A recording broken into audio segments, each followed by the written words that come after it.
On today's special episode of Homeworthy, we're taking you to the bucolic town of Tewksbury, New Jersey, where two of our favorite hosts, Eric and Philip, show us how to entertain graciously for the holidays, and they have just over 4 hours to get ready. They're having a Christmas dinner party for 10 people and show us how they prepare, from the festive foods. Oh, I heard something. Yay! Oh, Wow. All right. I've scored an X on the round part of each chestnut, and I put them on cookie sheets. I set the oven to about 400. To the gorgeous decorations and table settings. Eric gives us a peek at their treasure trove of china and glassware that they keep in the basement. So these will be our dinner plate. That's sort of our foundation. And then I'm pairing it with some silver gilt French cutlery. And we're going to use these wonderful 1920s Venetian ruby goblets. So get in the holiday spirit with Homeworthy as Eric and Philip pull off a magnificent party you won't want to miss. The guests will be here in less than 2 hours. Let's get the show on the road. You're watching Homeworthy, where we believe every home has a story. Be sure to visit our website, homeworthy.com, to discover amazing furniture, art, accessories, and more, all handpicked by our editors to help transform your house into a home. All of the items are inspired by the episodes you see here on Homeworthy. Enjoy! Hi, Homeworthy. Welcome to our home in Tewksbury, New Jersey. I'm Eric. And I'm Philip, and we're having a dinner party in 4 hours for our closest family and friends, and we have a lot to do. A lot to do, so you better get in.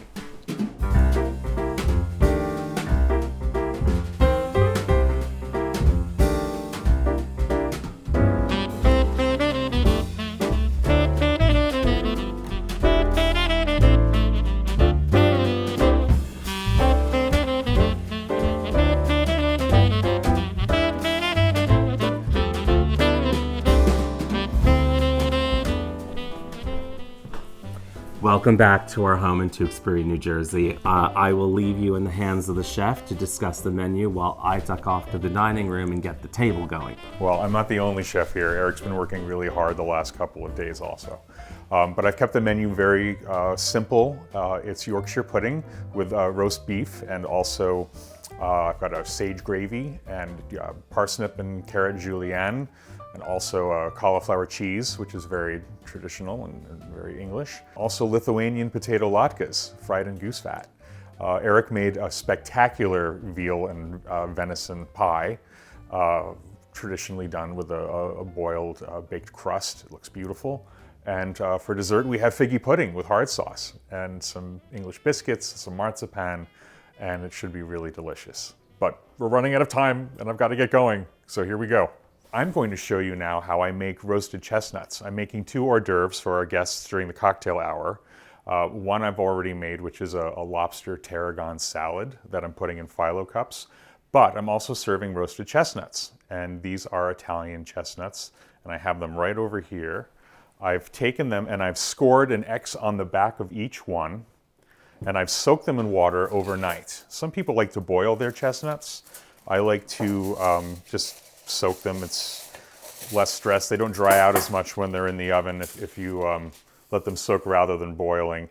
But I've scored an X on the round part of each chestnut, and I put them on cookie sheets. I set the oven to about 400, and I'll let these roast for about half an hour to 40 minutes, and I'll check on them to make sure they're not getting burnt. But this is just a nice sort of like finger food. People can, crack the shells and throw them in a bowl. We're all going to sit around the coffee table.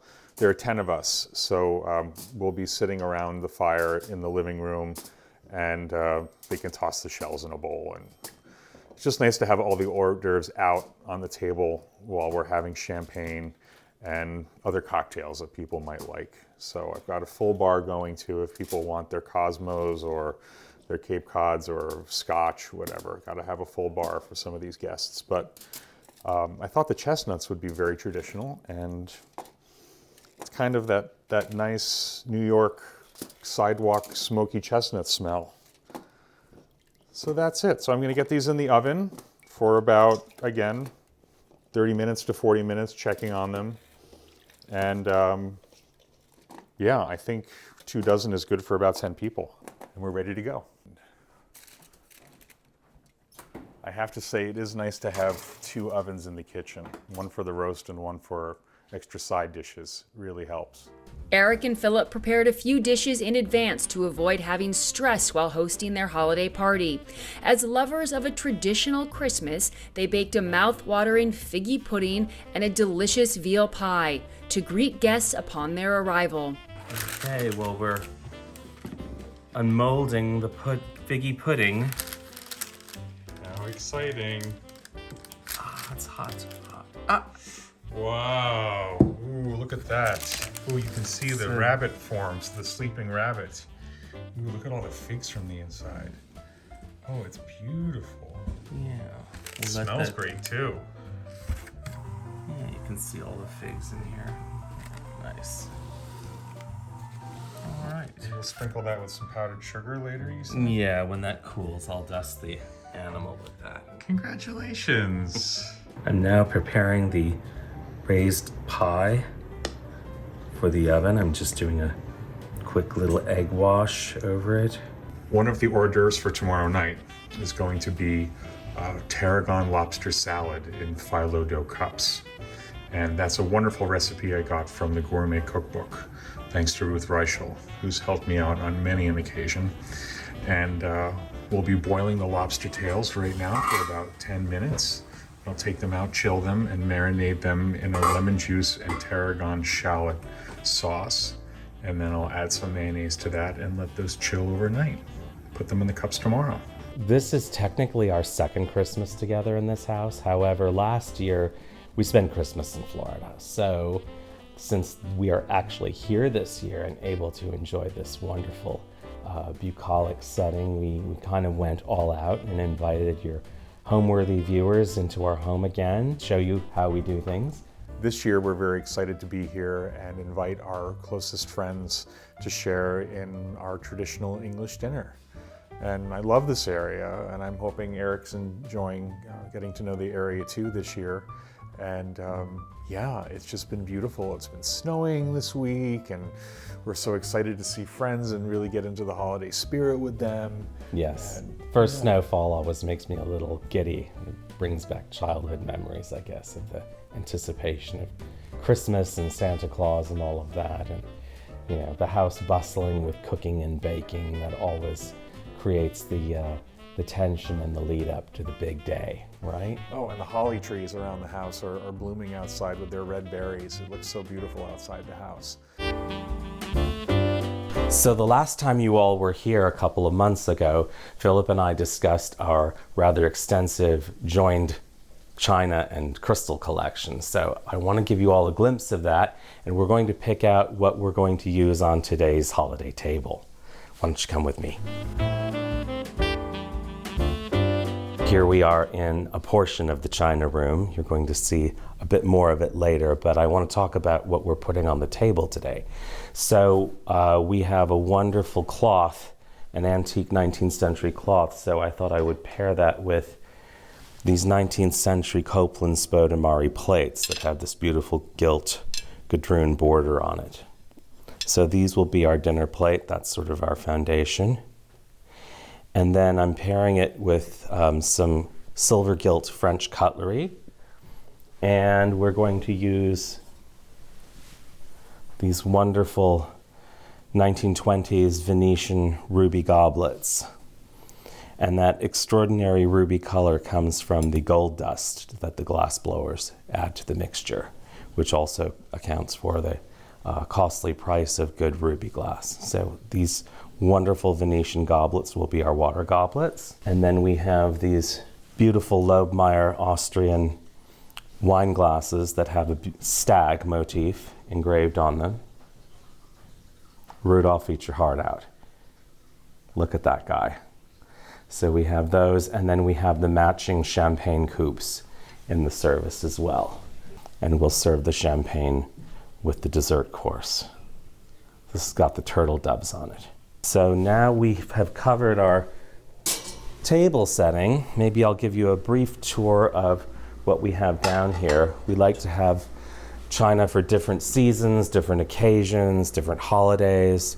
So we have a collection of, there's a service of wonderful spode here, that's a historic service, some Herond, Wedgwood, some wonderful late 18th, early 19th century blue scale with Chelsea birds. We have that, and we've got the plates to match. And then we have a chinoiserie service we used last time you were here, tobacco leaf, lots of crystal, this wonderful hand-painted modeled tortoiseshell motif. This was done in Limoges. Philip ordered this in France when he was living abroad. And then we have this wonderful thistle stemware, thistle shape with the engraving. His last home was called Thistlehall, so that related to the last house. Decanters, candelabras, all kinds of serving pieces.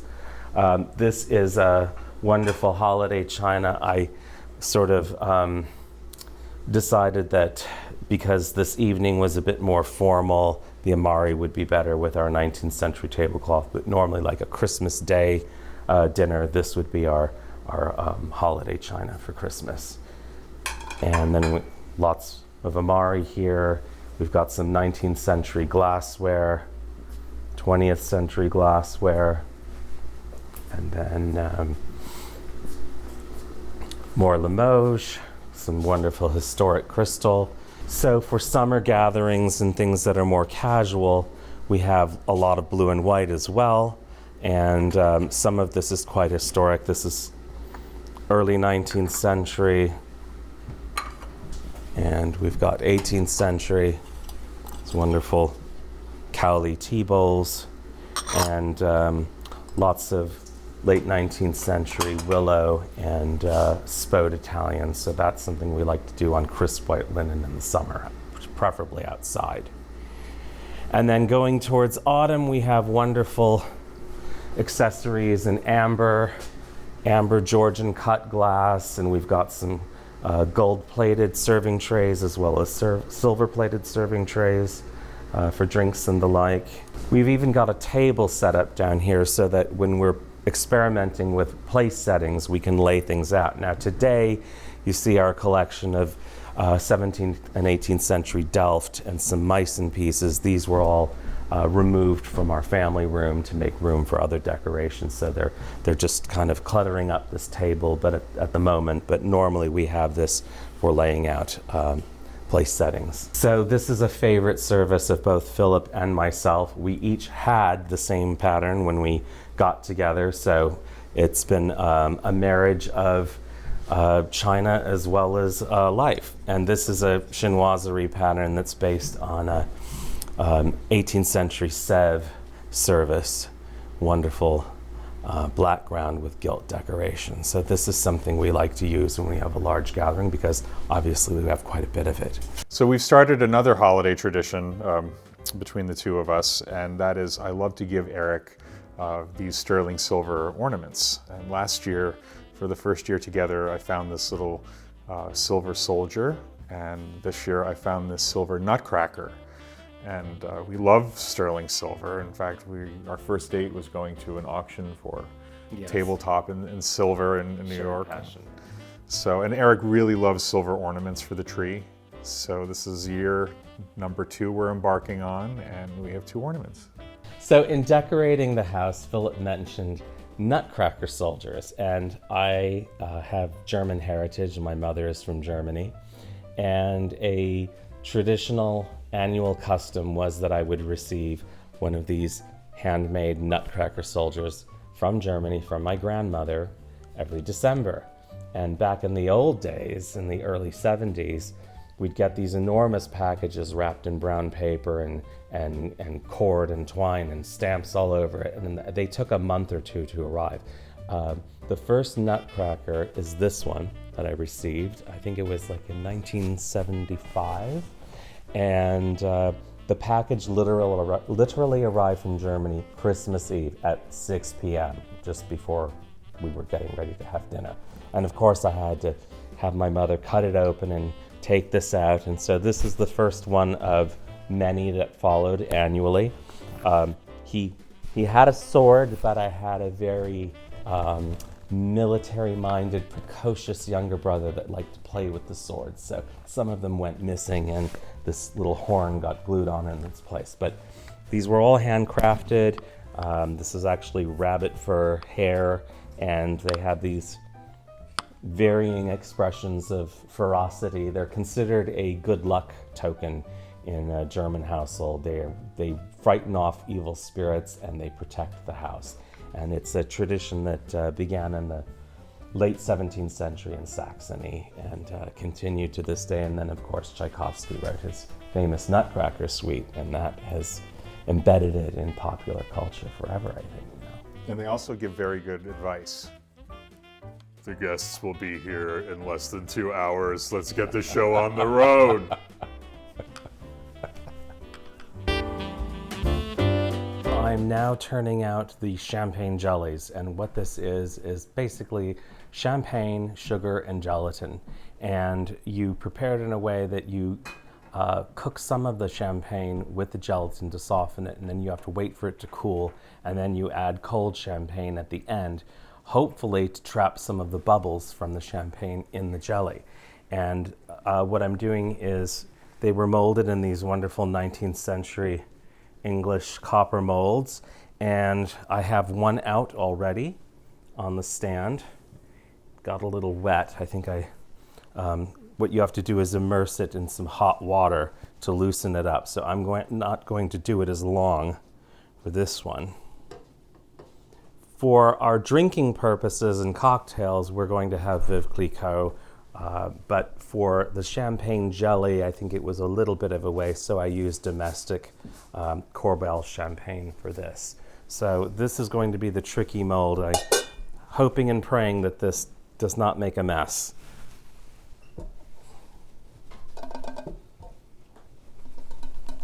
And then I'll garnish the edge with fresh raspberries before they go on the table. They were molded overnight, so I prepared these last night. And I've got a very stubborn one here, so I think it's going to have to go back in the hot water. You can see some of the foam from the champagne chilled on the top. Sorry, my hands are clean. Here we go. Well, let's try this again. Oh, I heard something. Yay! Oh, wow. All right. Oh, it's beautiful. So I think I should get these back in the refrigerator to set again on the bottom.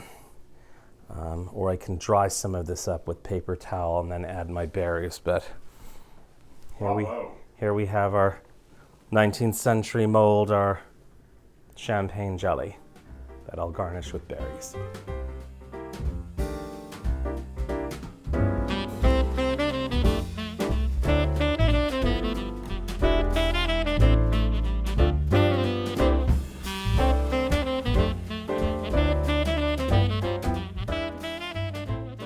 So today we're making a roast of prime rib, and this is going to take 3.5 hours because it's a 12-pounder.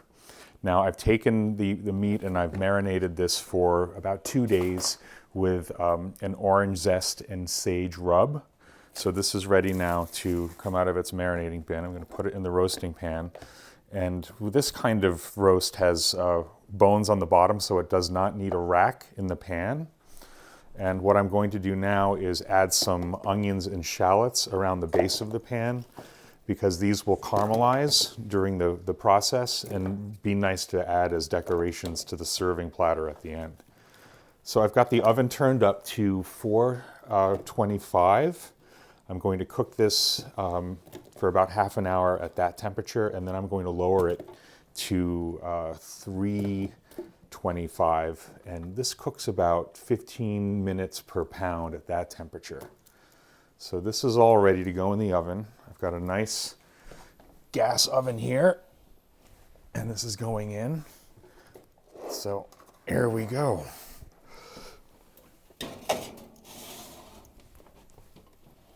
And we'll see how that is in half an hour.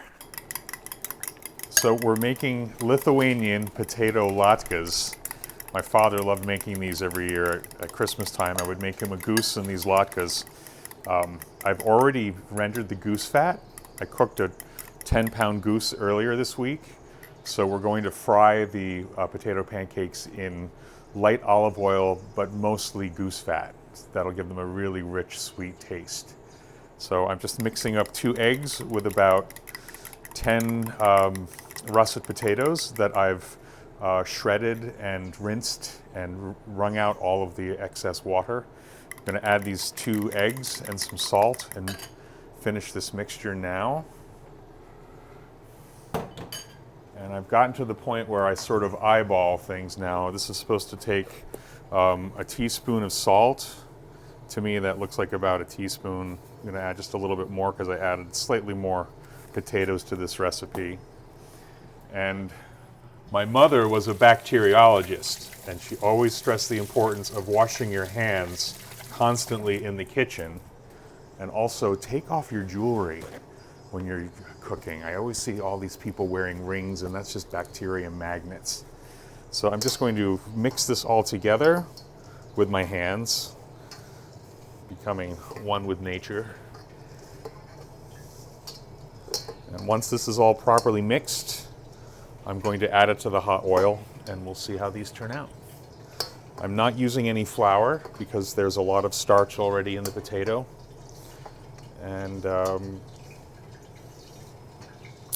now that the excess starch is taken out, these shouldn't turn brown also. So we are ready to start frying our latkes. I usually do these, 2-inch size dollops in the oil. And I'm going to do 5 per pan.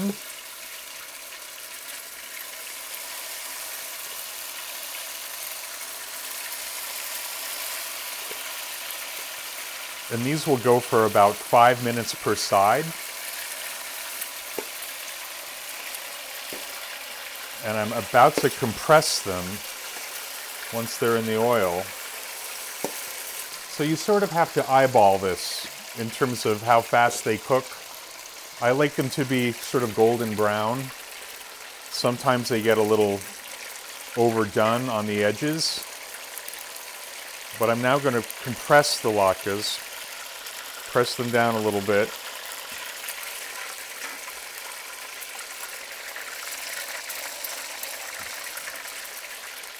And that'll help make them a little more compact and easier to flip when they're ready to flip. And the goose grease smells great. So you just watch it for about 5 minutes, and then you'll flip them, then they're golden brown, let them cook another 5 minutes on the other side, and they look like that when they're finished. So some of these are ready to flip. So it looks sort of like that on the other side, sort of golden brown. This one too is ready. That's perfect, that one. The ones that are not over the flame are a little, you can turn that over, do a little longer on that side if you wish, but I kind of like them golden brown. For some reason, the oil is not as hot as it is on this side of the pan. These look like they could go a little longer before I flip them. So I've got 3 latkes here in the pan that are finished, and once I take these out, I'm going to take the roast out of the oven and baste that, and try and get some juices for the gravy that I'm making for the roast. So latkes, here we go. And when you're entertaining and you don't have time to do a lot of cleanup in between making dishes, just take everything out to your garage and wash it later.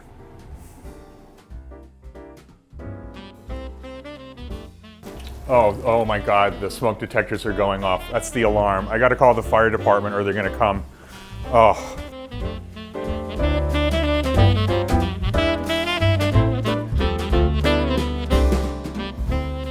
So I've made a sage and onion gravy from the drippings from the pan of the roast, and that's the best way. Traditionally, I take a really hot roasting pan that the roast has been cooking in, and I add about a half a stick of butter, and then I add about a cup of flour. And then I have about 4 cups of beef stock that I've made to add to that. So I let the flour absorb all the oil and butter in the pan. It becomes sort of a nutty brown color and flavor, and then I add the broth. Then I also add about a cup of red wine and salt and pepper, of course, to taste. But I try and cook the gravy in the actual roasting pan. So it picks up all of the caramelized onion bits and the herbs and everything that's on the roast. Then I'll cook that and I'll strain it through a strainer and put it in a pot, which I've done now. So this is the final gravy, and it smells wonderful. And it's been, again, strained, so it'll be very pleasant to have on the beef. And it's just all the flavors are concentrated. So I will have, I'll cook this down a little more to make it a richer texture so that all of the beef stock can boil down, and it'll be a more syrupy, thicker gravy. So it's now 4 o'clock. The guests are here in 1 hour. I believe the roast is ready. So I'm going to take it out and test it with a meat thermometer. I'd like this to be medium rare, which is about 135 degrees inside the meat. Oh boy, look at that. Wow. Wow, it's going to be well done. Oh boy. Well, let's see, we're gonna let it rest now. Oh, I almost forgot. I love to put fresh sprigs of rosemary on my platters when I'm decorating a buffet. So I'm gonna head out to the herb garden and get that right now.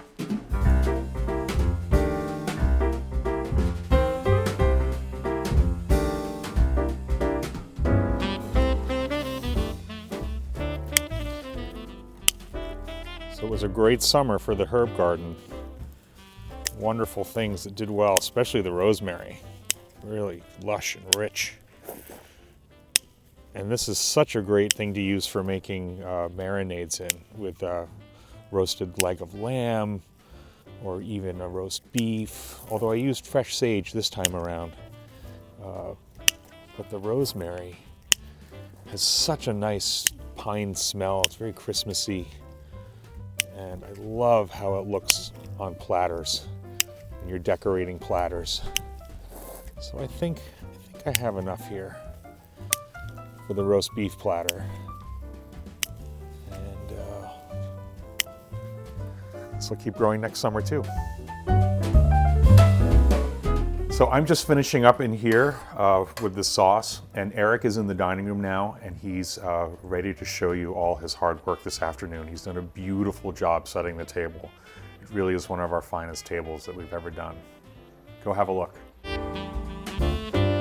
I'm doing final placement here. These are Christmas crackers. We've got one at each place setting. And I'll talk a little bit about how we've set the table.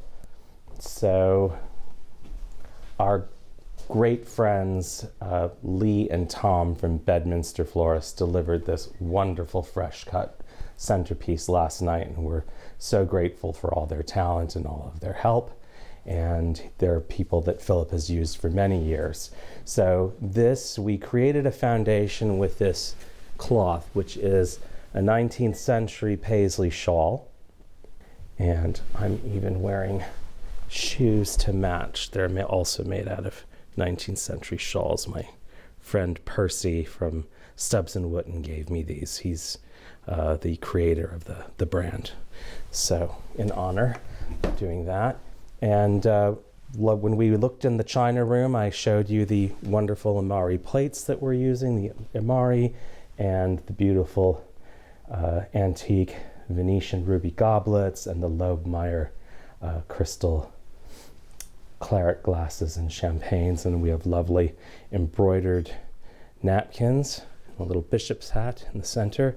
And the cutlery we have, this is silver gilt, so it's gold over sterling silver. This is French cutlery for the dinner course. And then for the dessert course, we have this fabulous English Regency period agate-handled cutlery. This was made in the 1820s by a silversmith called William Chawner, and it has a wonderful armorial crest engraved on each piece, the spoon bowls and the fork tines. So those are a special treat for our guests. They do not come out very often.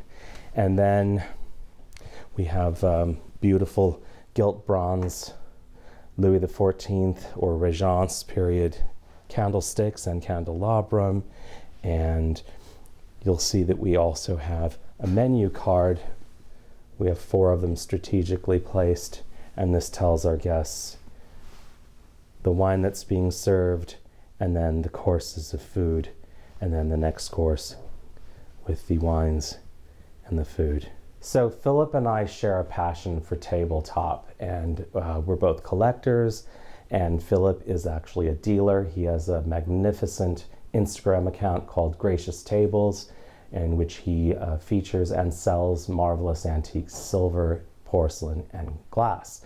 And since this is a shared passion of ours and we really believe in entertaining graciously and beautifully, our mindset is that we really need to preserve certain traditions in our culture that seem to be slipping through the cracks because people are in such a hurry. And for us to put all of this out on a table for our guests is an expression of our love for the people that we've invited, the love for what we're doing, the love for what we collect, and it's art and it's jewelry for the table. So we really like to go all out, and we think that that's the best way that you can show your guests how much you care about them. So the flame height of the candle is perfect to illuminate everyone, and we've got votives on the table that will cast a little uplight around the centerpiece, but this really allows people to face their dinner partner across the table and have easy conversation. So a couple of touches that we like to do in addition to having the menu cards written out on the table is to have place cards. And the reason we like to do placed seating for a dinner table is to introduce new people who may not have been here before to others. They may be meeting for the first time, and also to kind of stimulate conversation between different parties that are at the table. It also, the larger the table and the larger the group, it makes it an easier and more seamless way to seat people as opposed to no names and then the awkward pause of everyone standing around and then a mad dash to grab a seat. We think it just brings a little bit of more order and civility to the table. But again, really the main reason is to stimulate conversation between old and new friends who are gathered here. So this is clearly a very opulent table because Christmas is a very important time of year to us. Philip and I certainly subscribe to the more is more philosophy when it comes to just about everything. However, we don't always go to quite this extent.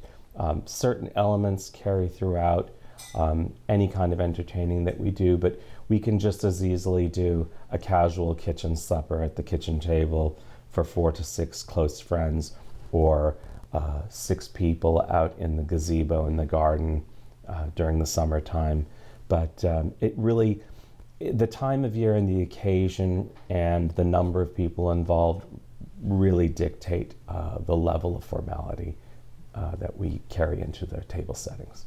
So this is our dessert buffet, and the centerpiece of which is this magnificent gingerbread house, or Knusper house, which Philip lovingly built every inch of it. And as you see, beautifully decorated with candy tiles and silver droggies and gumdrops and every good thing. So that's our focal point. And then we have the champagne jelly with berries that you saw me unmold from the antique mold. This is the raised game pie, which is the veal and venison. And then this is the figgy pudding, actually made with figs and currants, and that gets served with this beautiful custard sauce on top of it. And I've got another champagne jelly. And here we have our marzipan fruits, our ginger biscuits, and this is a German Dresden Stollen cake. So that is our dessert buffet. Well, we've been talking about Christmases past in our childhoods, and my father told a funny story of when he was a little boy in Lithuania. They lived in a very small village called Kybartai, and they were a struggling family financially, and money was always tight at Christmas, but one gift was a box of magnificent wrapped candy. And my grandfather hung the Christmas tree with this beautifully wrapped candy. My father was so excited, but they had to wait until Christmas morning to eat it. So everyone got up very early Christmas morning, and they went to the tree, and the children started unwrapping this hard candy, and my uncle Adolf had eaten all of the candy and replaced the candy with balls of bread. So someone ended up with a lump of coal the following year for that stunt, but it was Probably something else too. At any rate. So my father always loved to talk about these stories of his impoverished childhood. He would tuck us into bed at night telling us what he called Muckus stories, and Muckus was this little boy, and all of these ridiculous things happened to him with bad luck, and yeah. It was a way for him to teach us compassion and to be grateful for the candy canes on the tree. That's one of my favorite Christmas stories. Earlier in the day, Eric and Philip went to pick up a few last-minute holiday decorations at the Magic Shop, one of their favorite spots for finding antiques and gifts. Well, it's time to do the grocery shopping, and our go-to place for that is Wegmans in Bridgewater. They have everything, right? Yeah, everything. Yeah. We're in the historic village of Oldwick, New Jersey, near our home, and we're shopping in a wonderful magic place called the Magic Shop, which is a retail location that is set up to benefit the Bonnie Bray Residential Treatment Center for Underserved Youth. And it's one of our favorite go-to destinations for holiday gifts and host gifts. So let's have a look around, shall we? Oh, look at this wonderful 19th century beehive and this fabulous crowned lion.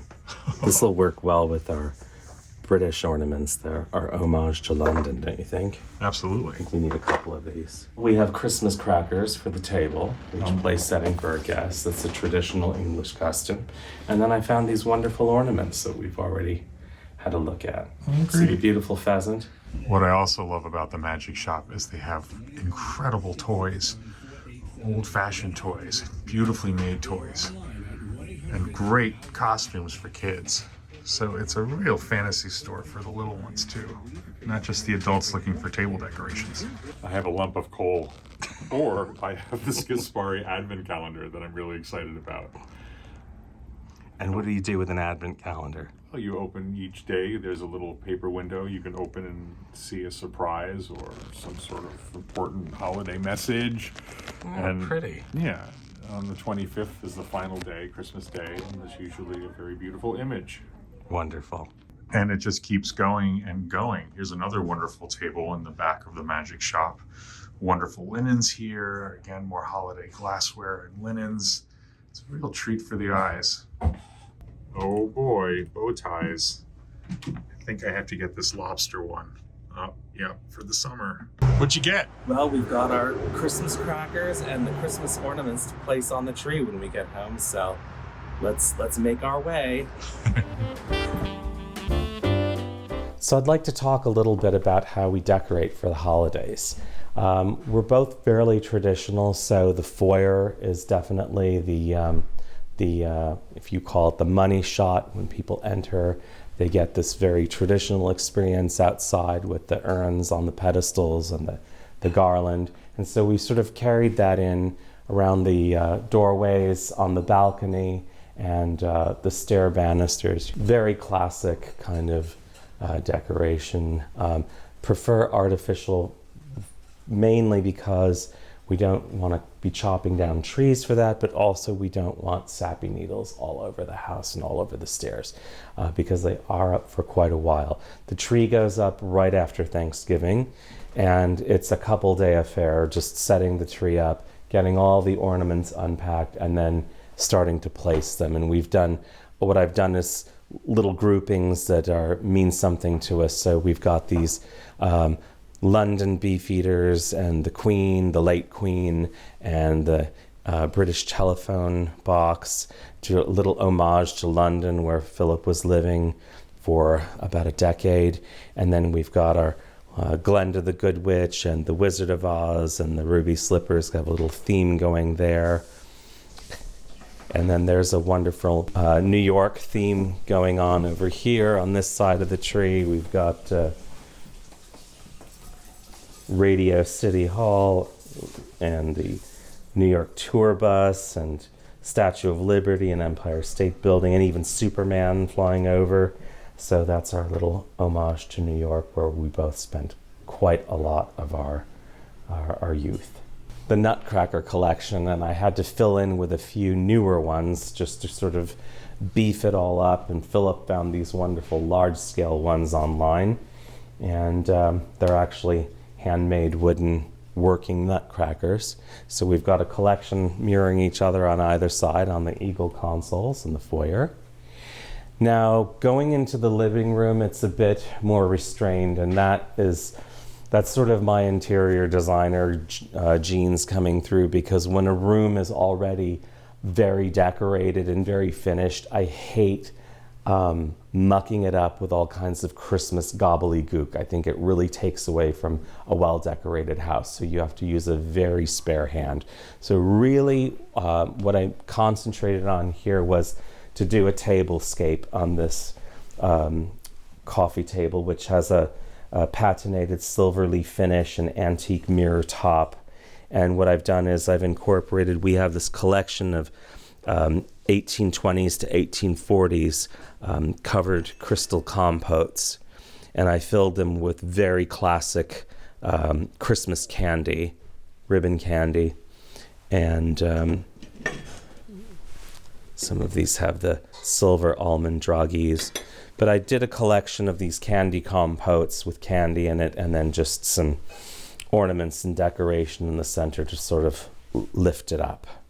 And as for additional trees in the house, I really like to have one main tree that's decorated, which we have in our foyer. But I brought in a pair of small artificial flocked trees just to give a little bit of romance and a little coziness to this bay window area. Very simple. And that's really all this room needs, because there's lots of glittery objects in here that remain in here all the time. So those are our permanent Christmas ornaments. So in the great room, we also did very spare decoration, because the room is a very finished, decorated room with a lot going on in it already. So we have our fireplace, and really just decorate the manteltop and sort of call that a day. We have some silver and glassware laid out for our guests. Soon I'll be very shortly filling that champagne cooler with ice and a bottle of champagne, and Philip will bring in some hors d'oeuvres, and this will be the staging area for our first level of hospitality before the dinner. And we also have a menorah on the coffee table that is in honor of a couple of our guests that will be attending this evening to celebrate their holiday as well. We like to keep an ecumenical spirit in the house. You have anything to add to that? Yes, that was my late partner's menorah. And I had never been exposed to any of the Jewish holidays before I met him, and they've been wonderful. Really historical and beautiful ceremonies and incredible food. So we have that little touch of the past. Hanukkah, Hanukkah, come light the menorah. We'll have a party, we'll all dance the hora. Gather round the table, we'll give you a treat. Dreidels to play with and latkes to eat. And while we are playing, the candles are burning bright. And while we are playing, the candles are burning bright. One for each night they shed a great light to remind us of days long ago. One for each night they shed a great light to remind us of days long ago. Ho, ho. Very good. here we are in the music room of the house, and this is where we're going to gather and sing some Christmas carols after dinner tonight. It really is sort of the party room in the house because people like to sing karaoke along with the player piano, and Eric and I will play the piano too, and we'll do some singing. But the piano was a perfect place to set up this creche. This is a beautiful terracotta hand-painted creche painted by monks in Eastern Europe that I purchased from the Magic Shop in Oldwick. And you've seen our clips already of the Magic Shop. And we bought a lot of things at the Magic Shop to decorate the home over the years, not just for Christmas. They have wonderful toys for children, wonderful coffee table books, jewelry, vintage clothing, contemporary clothing, wonderful objects and home goods for the house, table decorations, and porcelain, china, glassware. It's been a fun place for me to go and make additions to my own table setting collection. But what I love about the Magic Shop the most is that the proceeds from all of their sales go to support the Bonnie Bray Residential Treatment Center for Underserved Youth. And I'll be making another donation to Bonnie Bray this year, and I hope you will consider making one too. Thank you.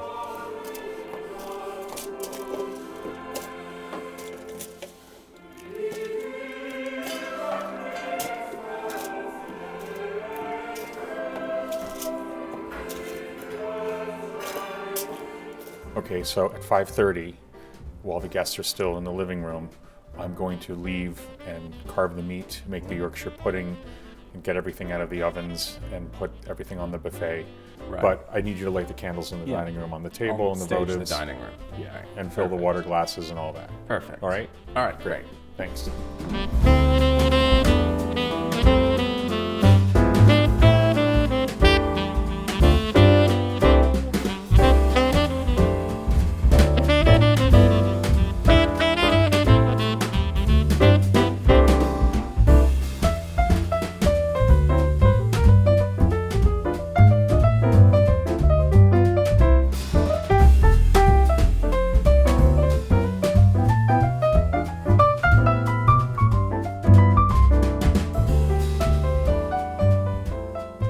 I cooked this a little longer than I wanted to, but it's still pink inside and juicy, so it's not entirely overdone. But I have to be mindful about this oven. It's a new oven for me to use, and it gets really hot, even though the thermometer told me it was at 325. It really, really cooked quickly, but it's still juicy and perfect. It should be nice.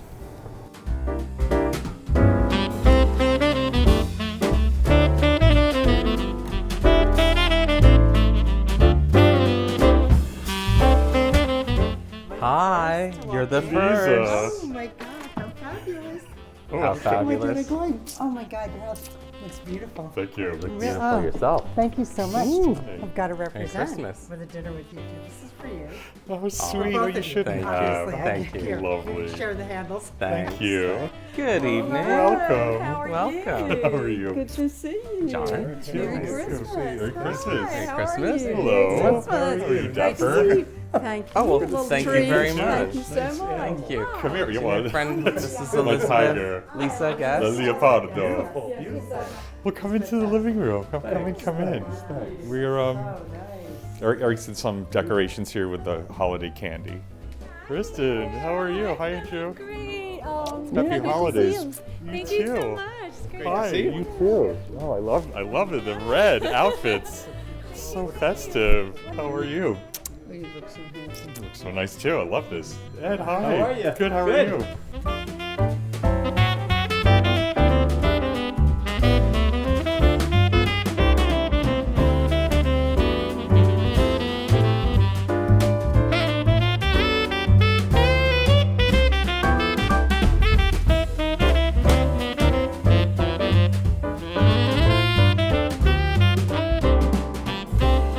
Ladies and gentlemen, it's finally ready. So I invite you into the dining room. There's a buffet. Dinner is served. And we can partake in the feast.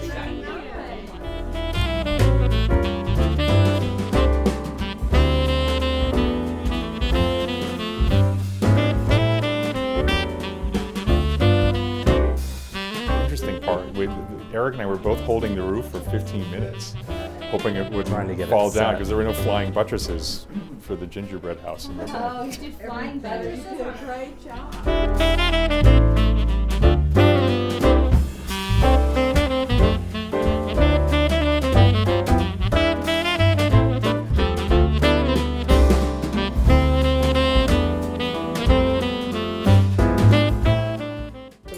If I can raise a glass. Here we are. Philip and I would like to thank you all for making it here this evening and making our evening so special. And we wanted to wish each and every one of you a wonderful, wonderful Christmas, Hanukkah, whatever you celebrate, a happy new year filled with every blessing, good health, and all of that. And all that jazz, right? Cheers. Cheers. New friends, thank you all for coming. That is so nice. Cheers.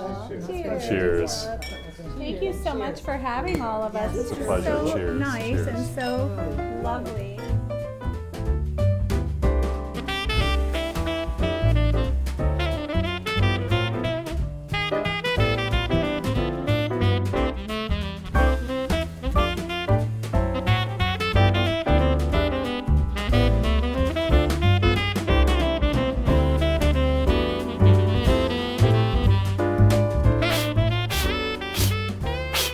And with that, Merry Christmas to all, and to all a good night.